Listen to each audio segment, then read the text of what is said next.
નમસ્કાર દર્શક મિત્રો, વેલકમ ટુ જન સમૃદ્ધિ ન્યૂઝ। તો ચાલો હવે નિહાળીએ આજના મુખ્ય સમાચાર। માધુપુરા ચોકમાં જલારામ ઢોસાના માલિક દ્વારા ફૂટપાથ ઉપરનું કરેલ ગેરકાયદેસર દબાણ કાયમી દૂર કરાય તેવી માંગ।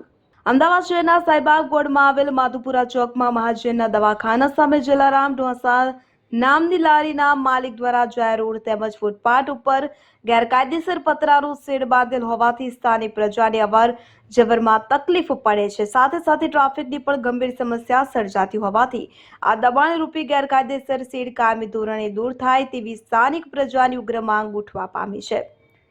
માધુપુરા વિસ્તારમાં ગેરકાયદેસર કોમર્શિયલ બાંધકામો 10 થી 12 વ્હીલની મોટી ટ્રકો અને વધુમાં જાહેર રોડ તેમજ ફૂટપાથો ઉપર ગેરકાયદેસર શેડ અને લારી રૂપી કાયમી દબાણ ઉભા રહેતા હોવાથી સ્થાનિક પ્રજા અને વેપારી જગત ત્રાહિમામ પોકારી ગયો હોવાનું જાણવા મળેલ છે। કહેવાય છે કે સ્થાનિક રાજકીય નેતાઓ દ્વારા ગેરકાયદેસર દબાણો દૂર નહીં થાય તો અમારી છેક ઉપર સુધી વગ છે તમોને કોઈ હેરાન નહીં કરે અને દબાણ પર દૂર નહીં કરી શકે તેવા કાયદા વિરુદ્ધના આશ્વાસનો આપી આ દબાણકારો પાસેથી દર મહિને હજારો રૂપિયાનું ભાડું હપ્તા રૂપે વસૂલી રહ્યા હોવાની ચર્ચા ટોક ઓફ ધ ટાઉન બનવા પામી છે।